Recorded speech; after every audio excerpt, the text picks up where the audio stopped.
हरियाणा के झज्जर में पुलिस और किसानों में भिड़ंत की खबर है। पुलिस ने किसानों पर वाटर कैनन का यहां पर इस्तेमाल किया है। डिप्टी सीएम दुष्यंत चौटाला के कार्यक्रम का विरोध किसान यहां पर कर रहे हैं। किसानों को रोकने के लिए पुलिस ने बैरिकेडिंग भी यहां पर की है। तस्वीरें हम आपको दिखा रहे हैं हरियाणा के झज्जर की, जहां पर पुलिस और किसान आमने सामने आए। गजाली हमारे सहयोगी हमारे साथ जुड़ गए जानकारी के लिए। गजाली, अब बताइए क्या हाल है वहां के? अब जी देखिए, स्थिति तनावपूर्ण है वहां पर। जैसा कि हरियाणा में हम देख रहे हैं कि किसानों ने भाजपा और जजपा जननायक जनता पार्टी के लोगों के विरोध का या बाइकआउट का ऐलान किया हुआ है। तो कल भी करनाल में ऐसी स्थिति थी जब बीजेपी का एक कार्यक्रम वहां रखा गया था, किसान वहां पर भी बैठ गए। वहां पर भी किसानों ने बैरिकेड वगैरह तोड़ के प्रोग्राम को बाइकआउट करने की कोशिश की थी और वहां से बीजेपी के नेताओं को पुलिस की गाड़ी में निकालकर पीछे के दरवाजे से ले जाना पड़ा था। फिलहाल झज्जर में हरियाणा के डिप्टी सीएम जो है दुष्यंत चौटाला, उनका कार्यक्रम है नेहरू कॉलेज के ऑडिटोरियम में करीब 11 बजे। उन्होंने किसी सेल्फ हेल्प ग्रुप को उपलब्ध कराने हैं बायोमेट्रिक यंत्र।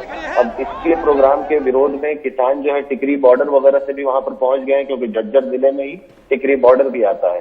वहां पर काफी मतलब जो पुलिस बल है वो तैनात की गई है, काफी संख्या में बैरिकेडिंग की गई है, भारी भारी पत्थर रखे गए हैं। लेकिन इसके बावजूद किसान वहां पर डटे हुए हैं और पानी की बौछारें उन पर की गई है हटाने के लिए। लेकिन फिलहाल किसान वहीं पर हैं और विरोध प्रदर्शन उनका जारी है। उनका यही कहना है कि वो उप मुख्यमंत्री दुष्यंत चौटाला को ये कार्यक्रम नहीं करने देंगे। गजाली, एक तो ये किसान आंदोलन, एक नाराजगी अलग है बिल को लेकर। हरियाणा में एक और फसल खरीद को लेकर भी नाराज जो है किसान दिख रहे हैं, ये क्या मामला है? जी देखिए, हर साल हरियाणा और पंजाब में 2 बार फसल खरीदी जाती है सरकार द्वारा। केंद्र सरकार की तरफ से पैसा मुहैया कराया जाता है और राज्य सरकार जो है वो फसल खरीदती है। फिलहाल जो है चावल की खरीद का सीजन है। हर साल जनरली 1 अक्टूबर से दोनों ही राज्यों में एफसीआई जो एजेंसी है वो खरीद करती है। लेकिन एफसीआई ने इस बार 1 अक्टूबर से वो डेट बढ़ाकर 11 अक्टूबर कर दी है और उसके पीछे कारण ये बताया जा रहा है कि इन इलाकों में बारिश हुई है, बारिश से जो है फसल में नमी हो जाती है और एफसीआई जो धान खरीदती है उसमें मॉइस्चर के कंटेंट का एक लिमिट होता है, एक सीमा होती है कि कहां तक नमी को लिया जा सकता है। अब एफसीआई का कहना है कि 11 अक्टूबर तक समय इसलिए बढ़ाया गया है ताकि किसान अपनी फसल जो है सुखा सके, नमी को कम कर सके।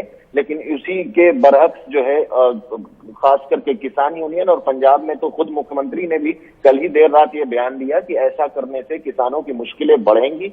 मुश्किलें इसलिए बढ़ेंगी क्योंकि पहले ही कई जगहों पर फसल मैच्योर हो चुकी है, फसल की कटाई हो चुकी है और किसान मंडियों में अपने धान की फसल लेके आ रहे हैं। अब अगर 10-11 दिन का डिले होगा तो किसानों को स्टोरेज का मसला होता है, इतनी फसल वो कहाँ रखेंगे। दूसरी बात कि चावल और फिर अगली फसल गेहूं के उगाने के बीच का समय भी बहुत कम होता है। तो किसानों का ये भी कहना है कि अगर वो फसल मंडियों में लेकर 10-10 दिन तक बैठे रहेंगे तो अगली फसल की बिजाई पर भी असर पड़ेगा। और साथ ही साथ कहीं ना कहीं जो किसान नेता है वो इसको एक षड्यंत्र भी बता रहे हैं कि सरकार खरीद से भागना चाहती है, इसलिए ऐसा कर रही है। तो ऐसे भी आरोप लग रहे हैं।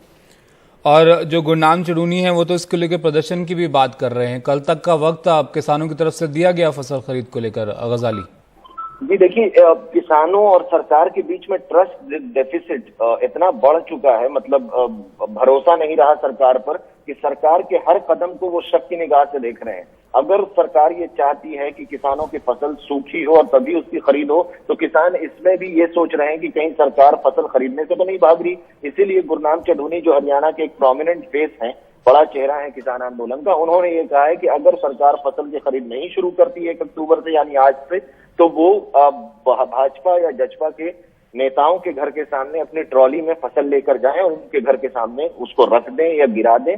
ऐसी बात भी उन्होंने कही और संघर्ष का भी ऐलान किया है। शुक्रिया गजाली आपका सब जानकारी के लिए। तो गजाली अपडेट दे रहे थे हमें हरियाणा के झज्जर का। आपको बताएं कि वहां पुलिस और किसानों के बीच भिड़ंत की खबर है। पुलिस और किसान आमने सामने आ रही है, वो भी आपको दिखाते हैं। चाहते हैं ये सरकार अपनी हिंसा छोड़ दो। ये किसान है, लोकतंत्र में इनका अधिकार है। क्या क्या किसान आप लोग यहाँ आए हैं, करीब 6 जिलों से यहाँ पुलिस बुलाई गई है, क्या टकराव की स्थिति भी हो सकती है? देखो, किसानों ने कभी टकराव नहीं किया, आज भी हम टकराव किसके साथ कर रहे हैं? हमारे ही बच्चे हैं, प्रशासन के हमारे बच्चे हैं, हमारे भाई हैं। हम प्रशासन के साथ कभी भी टकराव नहीं चाहते, आज भी नहीं करेंगे टकराव। लेकिन हम जहाँ डिप्टी सीएम आ वहाँ तक पहुँचने की कोशिश करेंगे। वहाँ तक पहुँचेगी। ठीक है, आपका नाम क्या है, कौन से संगठन से आप? मेरा नाम दलदल सिंह है, भारतीय किसान यूनियन के दिल्ली प्रदेश का महासचिव। आज विरोध किया जा रहा है, क्या कारण है विरोध का, कौन यहाँ आएंगे? देखिए, ये कहना गलत है कि आज विरोध। तो ये प्रतिक्रियाएं कुछ हम आपको दिखा रहे थे। दरअसल हरियाणा के झज्जर में ये जो भिड़ंत है किसान और पुलिस और किसानों के बीच में हुई है, यहाँ पर डिप्टी सीएम दुष्यंत चौटाला के कार्यक्रम का विरोध जो है किसान कर रहे हैं, जिसके चलते किसानों को रोकने के लिए पुलिस ने यहाँ बैरिकेडिंग भी की है। और ये तस्वीरों में आप देख सकते हैं किस तरीके से यहाँ पर किसानों और पुलिस जो है वो आमने सामने आए हैं इस विरोध को लेकर। और हरियाणा के झज्जर में ये तस्वीरें हम वहां से आपको दिखा रहे हैं।